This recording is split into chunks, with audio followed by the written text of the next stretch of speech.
Salam jemaat yang dikasihi oleh Tuhan. Bersyukur Tuhan selalu baik dan tetap baik. Di tengah-tengah kesibukan aktivitas kita, Tuhan tetap memberikan kesempatan kepada kita semua untuk mendengarkan suara Tuhan. Dan saat ini kita akan bersama-sama mendengarkan suara Tuhan melalui perenungan firman. Mari sebelum itu kita akan berdoa.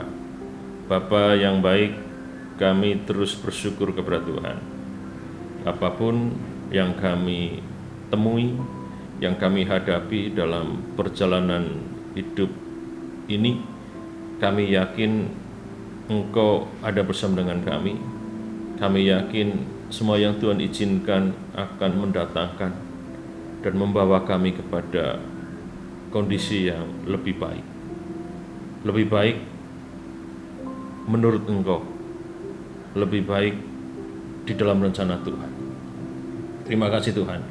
Roh Kudus mampukan kami, terangi hati kami supaya kami bisa menerima apa yang dipesan Tuhan melalui perenungan firman kali ini. Dalam nama Tuhan Yesus Kristus kami berdoa. Amin. Di nama Tuhan, kita akan belajar firman Tuhan. Kita akan mengingat dan merenungkan bersama-sama bahwa Tuhan yang kita layani adalah Tuhan yang sanggup, Tuhan yang mampu melakukan segala perkara. Saya mengajak saudara untuk membaca firman Tuhan dari Efesus pasal 3 ayat 14 sampai ayat yang ke-21. Saya akan bacakan buat saudara semuanya. Itulah sebabnya aku sujud kepada Bapa, yang daripadanya semua turun-temurun yang di dalam surga dan di atas bumi menerima namanya. Aku berdoa supaya Ia menurut kekayaan kemuliaannya menguatkan dan meneguhkan kamu oleh rohnya di dalam batinmu, sehingga oleh imanmu Kristus diam di dalam hatimu dan kamu berakar serta berdasar di dalam kasih. Aku berdoa supaya kamu bersama-sama dengan segala orang kudus dapat memahami betapa lebarnya dan panjangnya dan tingginya dan dalamnya kasih Kristus, dan dapat mengenal kasih itu sekalipun ia melampaui segala pengetahuan. Aku berdoa supaya kamu dipenuhi di dalam seluruh kepenuhan Allah. Bagi Dialah yang dapat melakukan jauh lebih banyak daripada yang kita doakan atau pikirkan, seperti yang ternyata dari kuasa yang bekerja di dalam kita. Bagi Dialah kemuliaan di dalam jemaat dan di dalam Kristus Yesus turun-temurun sampai selama-lamanya. Amin. Ini bagian dari surat Paulus kepada jemaat di kota Efesus, dan ini merupakan doa Paulus kepada Tuhan, doa untuk jemaat di kota Efesus. Selain doa, Paulus juga menyampaikan pujiannya kepada Tuhan. Kalau kita perhatikan, di situ ada 3 yang menjadi doa Paulus kepada Tuhan untuk jemaat di kota Efesus. Ayat 16, aku berdoa supaya Ia menurut kekayaan kemuliaannya menguatkan kamu, meneguhkan kamu oleh rohnya di dalam batinmu. Paulus berdoa untuk iman jemaat di kota Efesus. Yang kedua, Paulus juga berdoa supaya jemaat di kota Efesus memahami kasih Tuhan. Ayat yang ke-18, 19. Yang ketiga, Paulus berdoa supaya jemaat di kota Efesus juga mengalami kepenuhan Tuhan, kepenuhan Allah. Ayat 19 bagian B. Aku berdoa supaya kamu dipenuhi di dalam seluruh kepenuhan Allah. Jadi Paulus berdoa kepada Tuhan supaya jemaat di kota Efesus teguh di dalam iman, supaya jemaat di kota Efesus juga bisa mengalami dan memahami akan kasih Tuhan. Bahkan Paulus juga berdoa supaya jemaat di kota Efesus mengalami kepenuhan Allah. Selain doa, Paulus menyampaikan pujiannya.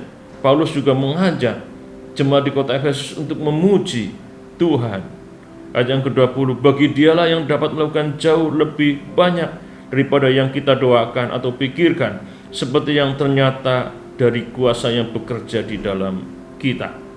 Dari pujian Paulus kepada Tuhan, yang disampaikan melalui suratnya kepada jemaat di kota Efesus. Paulus mengajak jemaat kota Efesus juga memuji Tuhan. Melalui pujian ini kita akan berdoa, kita akan belajar. Melalui pujian Paulus kepada Tuhan dalam surat Efesus pasal 3, kita akan belajar 3 hal. Yang pertama, dari pujian Paulus kepada Tuhan dalam surat Efesus pasal 3:20, kita belajar bahwa Tuhan yang dipuji, yang dilayani oleh Paulus, Tuhan yang kita layani, kita sembah, Dia adalah pribadi yang berkuasa. Kuasa Tuhan adalah kuasa yang tidak terlampaui oleh apapun. Artinya tidak ada satupun yang melebihi dari kuasa Tuhan. Dengan kata lain, semuanya ada di bawah kuasanya Tuhan. Tidak ada yang tidak di bawah kuasa Tuhan. Tidak ada yang tidak dapat dikuasai oleh Tuhan. Karena tidak ada satupun yang dapat melampaui, melebihi kuasa Tuhan. Dikatakan bagi Dia, ini pujian Paulus, yang dapat melakukan jauh lebih banyak daripada yang kita doakan dan pikirkan. Tuhan adalah Tuhan yang mampu, yang punya kuasa. Kuasa itu tidak terlampaui oleh apapun. Dan kita bisa melihat dalam kehidupan umat-umat Tuhan dari dalam Alkitab Perjanjian Lama, bagaimana kuasa Tuhan nyatakan ketika Tuhan membebaskan umat Tuhan dari rumah perbudakan di tanah Mesir. Tuhan mampu melakukan perkara-perkara yang ajaib. Tuhan juga mampu melakukan perkara-perkara ajaib dalam kehidupan umat-umat Tuhan. Tuhan mampu mengangkat Yusuf dari sumur, dan Tuhan juga mampu menenggelamkan Fir'aun dan orang Mesir di Laut Teberau untuk membebaskan umat Tuhan. Kalau kita lihat dalam perjalanan bangsa Israel, Tuhan mampu mengubah apa yang pahit menjadi manis. Saudara ingat peristiwa di Mara, ketika umat Tuhan membutuhkan air, di situ ada air tapi pahit. Dengan kuasa Tuhan, Tuhan mampu mengubah itu.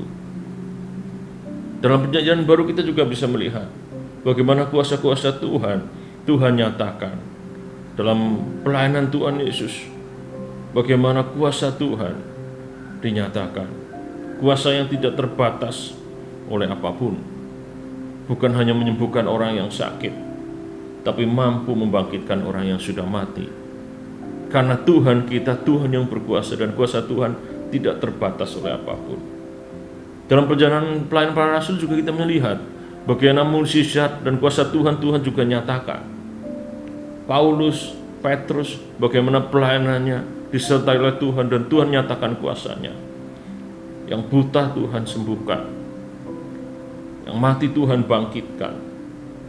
Karena kuasa Tuhan tidak terbatas oleh apapun.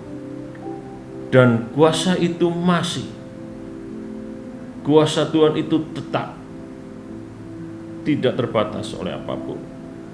Yang kedua, kita belajar di pujian Paulus, selain Tuhan itu punya kuasa yang tidak terlampaui oleh apapun, kita belajar bahwa Tuhan punya rencana yang indah. Tuhan berencana, Tuhan punya rencana. Kehendak Tuhan jauh lebih baik. Dikatakan bahwa Tuhan mampu melakukan jauh lebih banyak daripada yang kita doakan dan pikirkan. Tuhan punya rencana, dan rencana Tuhan itu jauh lebih baik, lebih bagus dari keinginan kita. Ketika kita berdoa, kita seringkali dalam doa kita menyampaikan keinginan kita. Dan Tuhan mampu melakukan lebih dari keinginan kita. Lebih dari keinginan kita bukan berbicara kita minta 1, Tuhan berikan 10. Lebih dari keinginan kita, artinya Tuhan tahu yang terbaik. Kita minta A, Tuhan tahu itu bukan yang terbaik, Tuhan akan berikan lebih dari itu, yaitu yang terbaik buat kita. Karena Tuhan punya rencana. Tuhan juga tahu apa yang menjadi rencana kita. Bukan hanya keinginan kita, Tuhan pun tahu apa yang menjadi rencana kita. Dikatakan pikiran kita, Tuhan mampu melakukan jauh dari apa yang kita pikirkan. kita punya rencana, kita memikirkan, kita merancang, dan rencana Tuhan jauh lebih baik dari itu.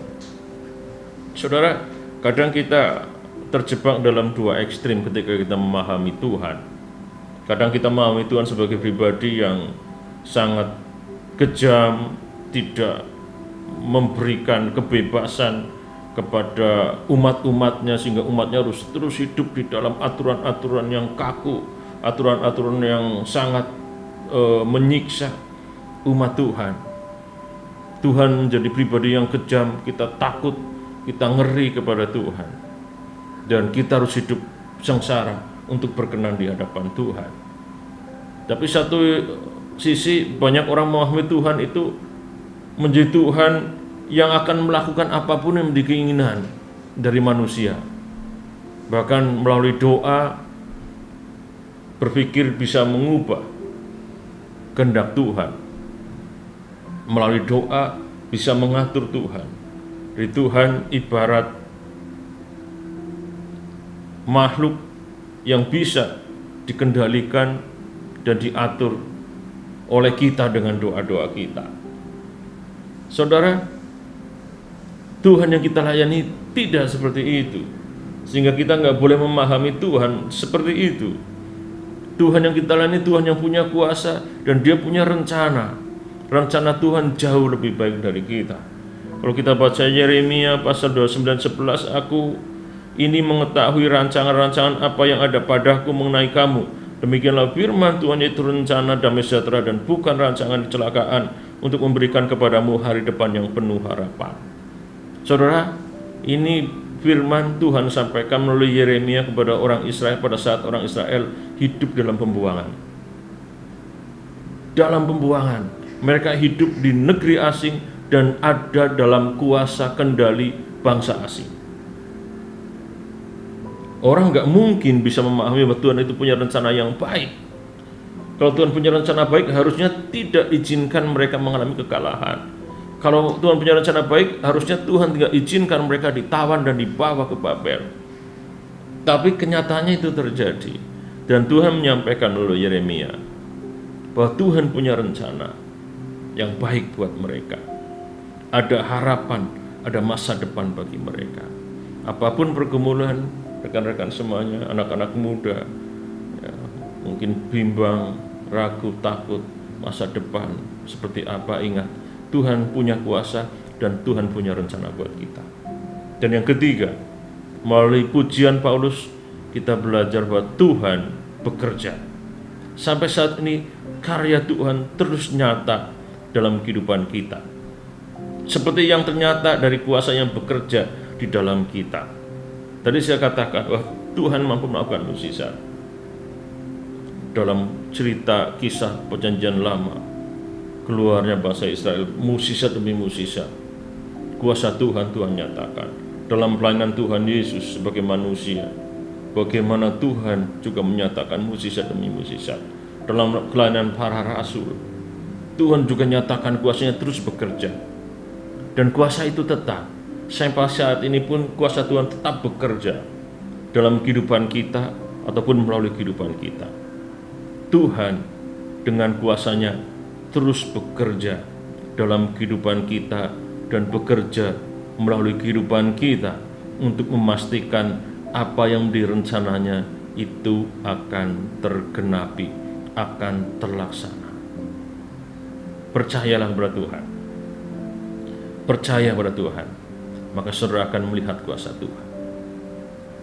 Jangan menunggu melihat kuasa Tuhan dulu baru percaya, tapi percayalah pada Tuhan.